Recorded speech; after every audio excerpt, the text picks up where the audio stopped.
Good morning, welcome back to a new weekly reading vlog.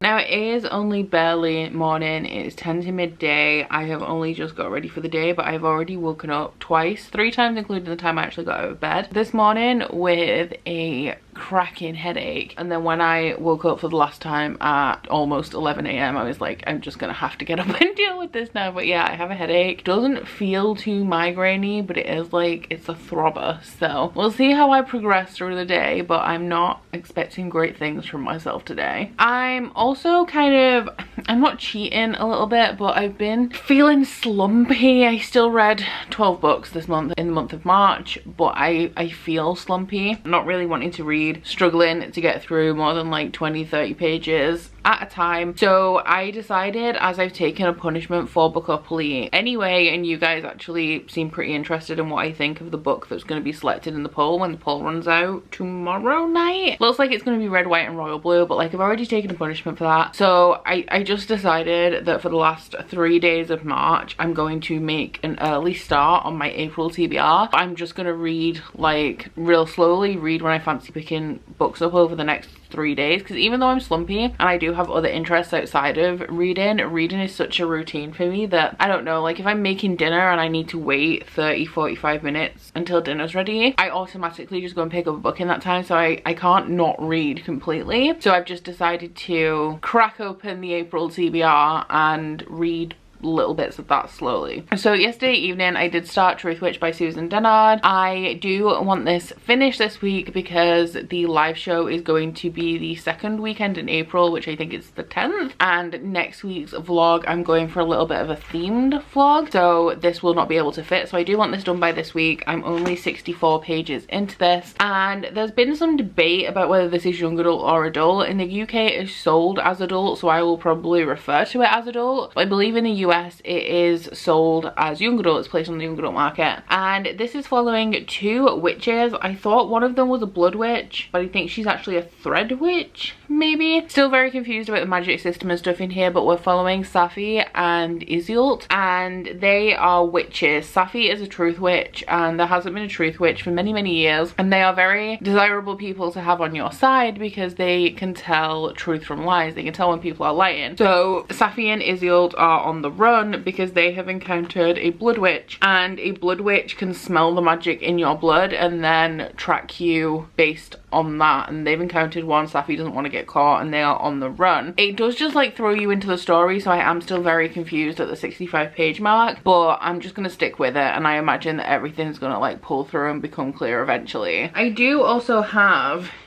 a big old stack of mail here. Some of it isn't book related, like I don't think that is, and I also have a letter that is for the person who lived here before me, so definitely not book related. But these two I believe are from Waterstones, so they must be pre-orders, and I think I know what they both are, but I wasn't expecting either of these so soon. One of them because it isn't released yet, and the other because it was only just dispatched, but it seems to have got here quicker than I anticipated. The release date for the one that was just dispatched might actually be today, and that is this one, which is Rule of Wolves by Leigh Bardugo. This is the sequel to King of Scars. It is book, oh my god, what book is it? 3, 4, 5, 7? Book 7 in the Grishaverse overall, and King of Scars follows characters from the original Grisha trilogy and also characters from Six of Crows. So we're following Nikolai and Zoya as they're trying to rebuild the country of Ravka after the events of the Grisha trilogy, and also Nina from Six of Crows as she is dealing with some of the repercussions of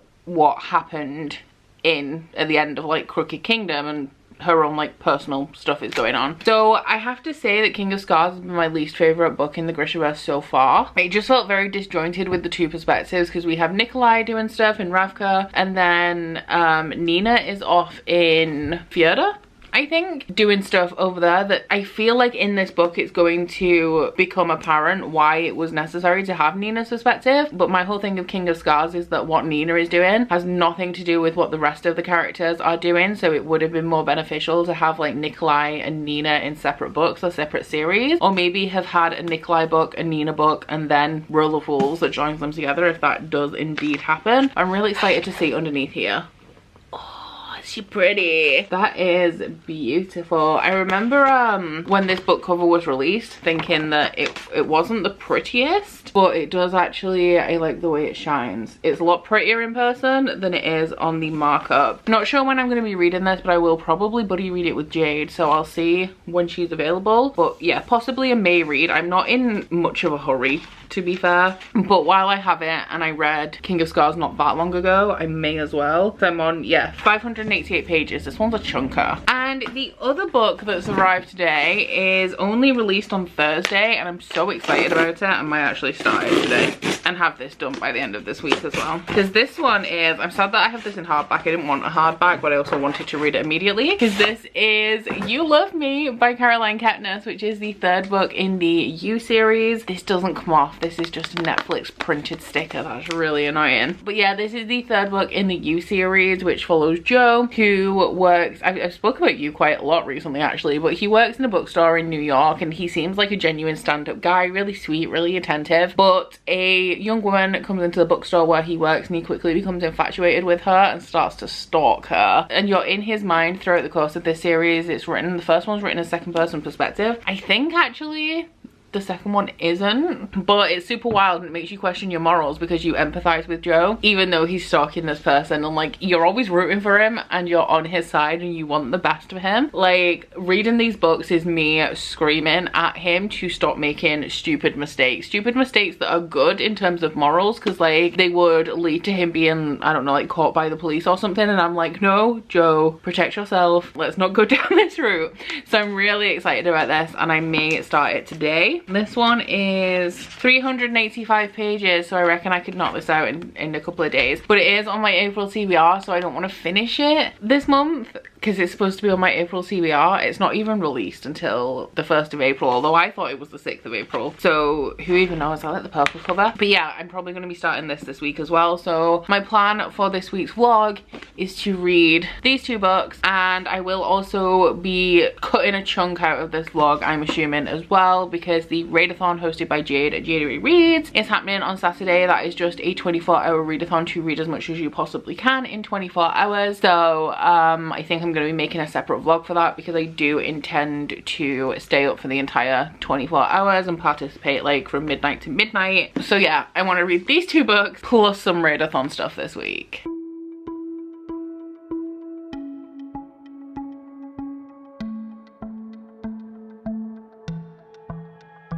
I am floating in a capsule high above the universe, and I think that I'd rather be floating here with you.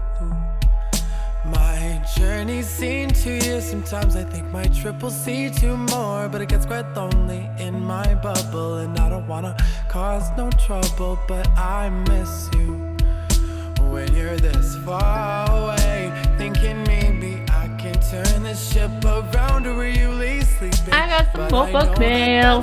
This, I believe, is from the wonderful team over at Del Rey's, and thank you so much for sending this to me. I got an email about this. I'm not going to be able to get into this, am I? I've made a terrible mistake here. I don't know how they make these styles of envelopes, but they're really secure. So yeah, I got an email about this telling me it was on the way, and I'm really excited to see it actually. But this is a finished copy of Malice by Heather Walters. So I have the ARC on my TBR. I think I'm going to be reading this next week, and this is the finished copy. Honestly, they look stunning together. I really like them. So this is the adult, or like new adult, Sleeping Beauty retelling from the perspective of one of the evil fairies that curses Aurora. But in this one, the evil fairy falls in love with Aurora, so I'm assuming that she's going to try and save her life, as opposed to continuing like cursing her or allowing the curse to go through. But yeah, really excited to dive into this one. Now I have a dilemma,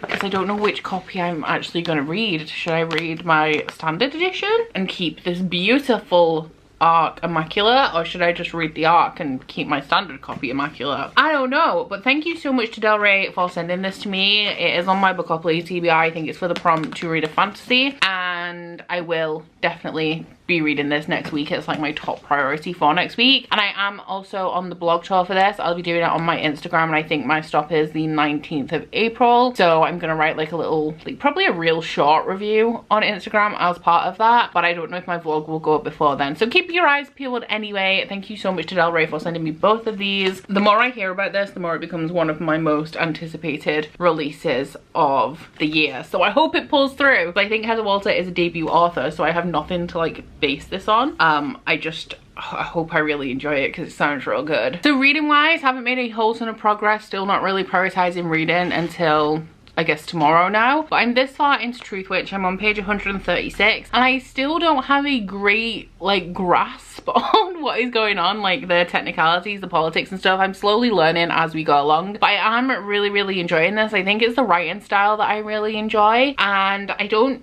know a great deal about the characters now, but I like that it follows multiple characters. We have Safi and Iseult, but it also dips into other people as well. Like one of the perspectives was the prince of a neighboring kingdom. Cannot remember the name of it right now because I'm not knowledgeable enough about this world, but he is trying to stop his sister from taking control of everything because she's going to be like the queen of the land, he'll be the king of the sea kind of deal, but she wants all of it. She doesn't want to just stop at the sea. And then we also have the blood witch that has scented Iseult and Safi. I think the next chapter I'm going into is going to be from his perspective, so that'll be interesting as well. When I was doing my Patreon check-in, like the card drain in a circle live show at the weekend, we were talking about fantasy romance and how I prefer high fantasy romance, and that I hope that the ACOTAR adaptation is going to be like fantasy Bridgerton, and if it's not, then I'm not interested. And this is giving me kind of like fantasy Bridgerton vibes in some scenes. Like, I'm a simple girl with simple tastes. I love a good ball scene, and the last scene that I read with Safi was a ball scene, and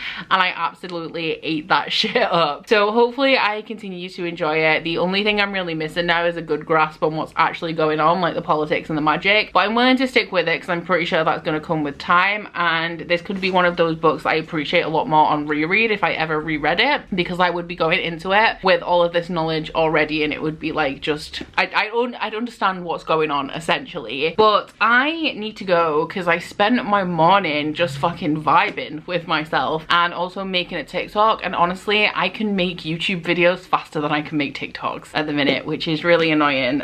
Still not taking TikTok seriously. Don't follow me if you don't want to. It's just like a little bit of fun, and I'm still not making book talks because I don't want to. But yeah, I spent all of my morning doing that. I've just filmed a Illumicrate unboxing, and I'm gonna go and film my wrap up because I read 12 books in March, so I think it's gonna be a long one. And I have sprints on Cassie's channel at 6 p.m. tonight, so I'm racing against the clock here. Good afternoon. I'm just popping in real quick. Don't really have anything bookish to update you on. I mean, what I'm gonna talk about is kind of bookish. Wow, I look a picture. I really should look in the mirror in the morning. That should be my first port of call, but apparently it isn't. But a couple of my friends, Jade from January Reads and also Steph from Shelflove, are doing a couple of challenges in April. So Jade, I believe, started this whole thing because there is a thing in, I'm assuming, the YouTube world called Vida, where you post a video every day in April. So Jade has decided to take on that challenge. She's going to be posting a video every day in April, and feasibly I just cannot do that. Like 30 days, absolutely not. I can do like a week of daily vlogs, and that is exhausting enough, but with having to do candles as well, like having something else that I'm doing, I can't do it. And I already post like 3 videos a week, so my ideas list runs dry pretty quickly because 3 videos a week consistently for almost 4 years is a lot, so I can't do that. And then a couple of my patrons in my Discord are joining Steph on her challenge, which is Beta, to read a book every day in April, and I can't do that either because I have a set TBR. I didn't plan a TBR with doing that, and I'm quite a slow reader. You guys know I can't just sit and read like hundreds of pages in one sitting, so I'd have to commit to like really short books. Don't typically like short books, so I would run out of steam really quickly. But I'm getting a little bit of FOMO, you know, I'm getting a little bit of FOMO. So I've started making TikToks, as I keep mentioning, and I was like, why don't you make a TikTok every day for April? No, TikToks currently take me longer to make than a YouTube video. Secondly, the TikTok that I mainly watch, like I know there's like whole different types of TikToks, but the TikToks that I mainly watch are full of insanely attractive people, and I mean, look at me right now. I'm not making a TikTok looking like this, and I don't have the energy to put on makeup and make myself look like a bad bitch every single single day in April, or like spend like dedicate a whole day to making TikTok, so I can't do that either. But something that I keep complaining about that I want to do, that I really struggle with, so it'll actually be a challenge for me, is Instagram. Because fuck taking photos. Like, photography is not my particular skill set. I can do it, I can make an attractive photo, but it takes me a longest time to do it. So I'm gonna try and post on Instagram every day for April. I may delete this entire clip because I may not even make it until the end of the week, but that is the plan, because an Instagram photo is something I can throw together in 30 minutes. If I have to, I am actually going to try and put effort in it. So yeah,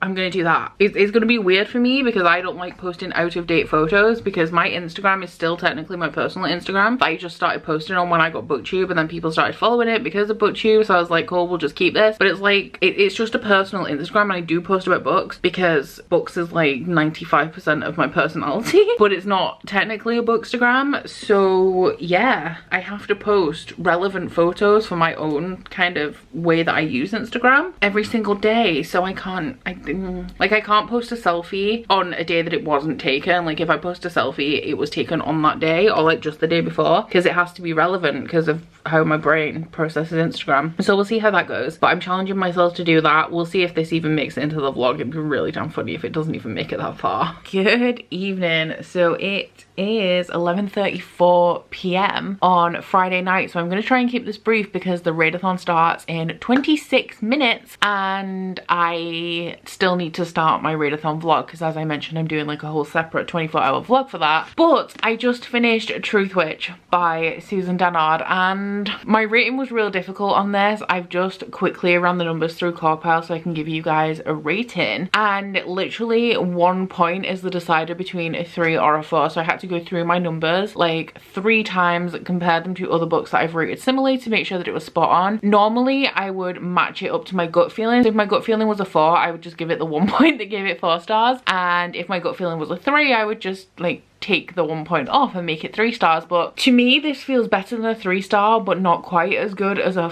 4-star. So in the end, after all my comparison, it comes out at 4 stars. So this is about a young woman called Safi and her friend and thread sister Iseult, and this is not going to be one of those, like, you guys say a lot that I'm really good at explaining books. This is not going to be the case with this, but Safi is a truth witch, and that means that she can tell when people are lying, and she's kept her magic a secret like her entire life. Iseult is a thread witch, which means that she can see the threads between people, and I still don't really understand what threads are after reading this entire thing, and they form the complete basis of this magic system. Essentially, Safi and Iseult are troublemakers. Safi was sent away. She's a domina, which is like a lady, and she has been sent away from her home by her uncle to train in witchery because she doesn't have the making to be like this lady type figure, I guess. And very early on, when Safi and Iseult are causing mischief, Safi's magic gets identified by a blood witch who can smell people's blood and tell what type of witch they are, and from that moment on, that blood witch is constantly hunting them down. So Safi and Iseult are on the run from him. There's also like a betrothal in here. There's like a kidnapping plot. My favorite character in here is Merrick, and he gives me very big Nikolai vibes from the Grishaverse, as well as kind of like Brashen vibes from the, oh my god,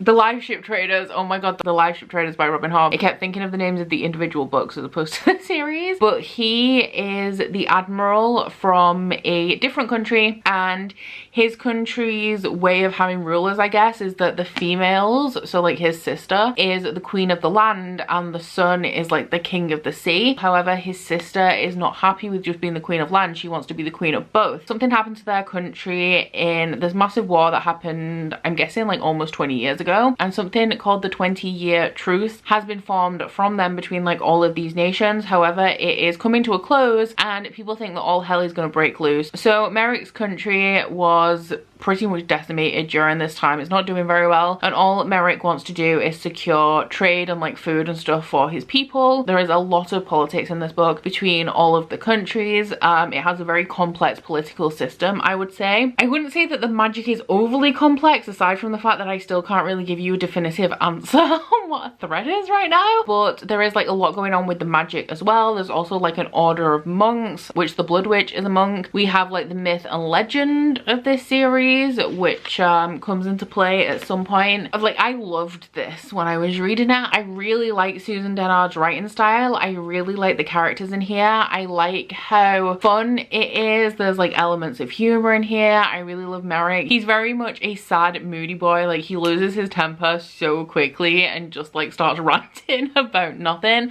And I really liked the banter between him and Safi. I really like Iseult, who again has like a different branch of politics and stuff going on in her background, as well as something to do with like the clan that she's from and the way that they fit into the world. And I also really like the Windwitch. I feel like we're getting a morally grey character there as well, and we read from all four perspectives. So it's third person, but you follow Safi, Iseult, Merrick, and Adrian, who is the Windwitch. So we have all of this in here, and I really loved it, but I was kind of just always waiting for something to click with this, because like I said, I just can't tell you what a thread is. When you start this, you're kind of thrown into it and things are explained to you, but also things are just kind of happening all the time. So you're getting the setup for the book, you're getting a little bit of world building, but this book is also really fast paced from the beginning. I feel like what happened with me reading this book is that in the beginning, as I'm thrown into this world that I have never read anything from before, I'm trying to learn the politics, which are extremely present. I'm trying to learn the magic system, which a lot of this story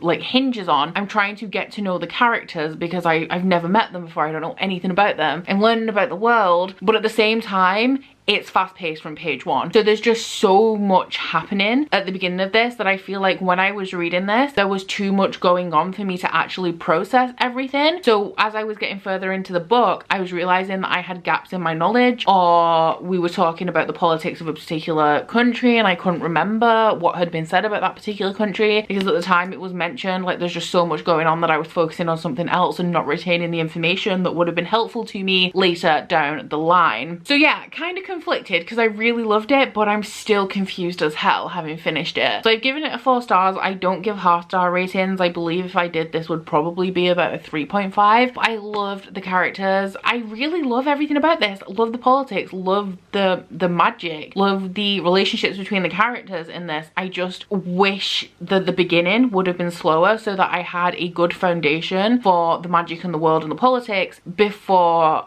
like everything sort of kicked in, because then I would have been way more into it instead of being confused at least once a chapter and trying to like puzzle out what had happened. I will also say that with this being fast moving, sometimes there would be things happening that kind of they seemed like they came out of nowhere essentially, and I don't know if that's because, like, I don't know, maybe the groundwork that was laid for them, these events beforehand, wasn't really there, or whether it is because of everything going on and like having to retain so much knowledge at once and me like failing to retain everything I needed to know. But yeah, really enjoyed it, really excited to continue on with this. I am actually, because I didn't do a restock last week, I didn't get paid this week, so on payday next week I'm going to be buying this trilogy in hardback because the covers are very, very pretty and I've wanted them for a long time. They've actually reprinted them all actually, so this series now has like 3 sets of covers that are all very similar in design, and then they have the awful paperbacks that I really don't like. So now that I've read this and I know that I enjoy it and I'm expecting great things from the rest of the series, especially because the next book is called Windwitch and I know who the Windwitch is,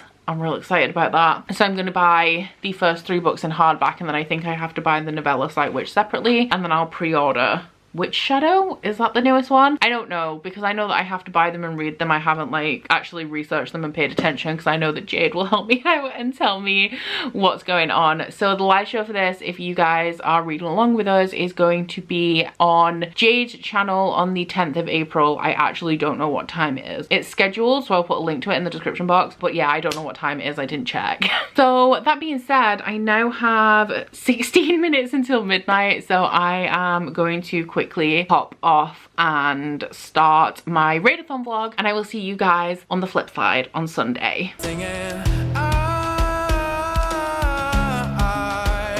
I don't know if this is where I belong. Singing,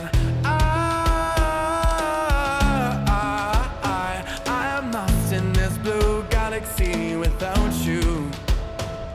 Hey, whoa, yeah, I'm Hello. So it is 5:20 on Sunday and I'm not going to be reading anything today. I've just finished editing, uploading, scheduling my readathon vlog. I'm currently in sprints on Maddie's channel. This one is the final sprint, and after that I'm going to be making dinner, watching an episode of Last Kingdom, and then I have a fortnight session with the boys at 9:30 p.m. So I have started a new book, but I've only read 7 pages, and because I read so much yesterday, there's no pressure on me to read much today. So I may read a little bit later on, but nothing at all substantial enough to be worth carrying on this vlog. So I am going to be ending it here. I only managed to read one book within this vlog, I guess, which was Truthwitch by Susan Danard, but I do have a little bit, fingers crossed, if I manage to pull it off, I am doing a little bit of a themed vlog next week, which is why I also don't want to mention the book that I've just started, because I do have to read quite a bit for that vlog. I'm just getting like a tiny bit of a head start, so you have that to look forward to next week. In terms of my goal, I should probably be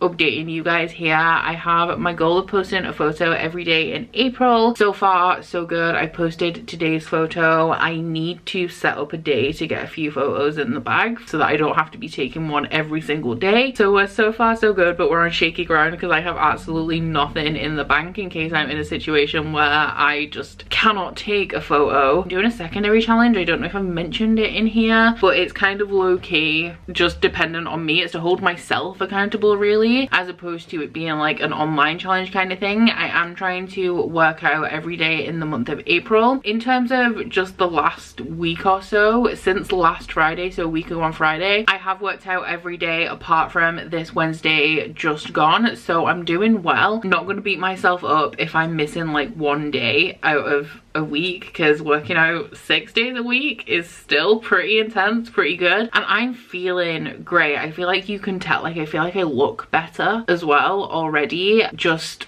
I feel good. I feel a lot better. I have that constant slight muscle ache when you know that you've like had a good workout, and my skin I think is really good at the minute, which is something I love about spin. I've never had an endorphin boost like the endorphin boost that I get after spin, so we're going strong on that as well, and I will try to remember to keep you updated on those challenges as we go throughout the month of April. But as I have nothing else to say, this will be the end of this week's reading vlog. I do hope you've enjoyed it if you've made it this far. If you have, please don't forget to like if you liked it and subscribe if you wanna, and I will see you guys next week. Bye. Oh, you bite your friend like chocolate. You say you're go when nobody knows, with guns hidden under our petticoats. We're never gonna quit it, no, we're never gonna quit it, no.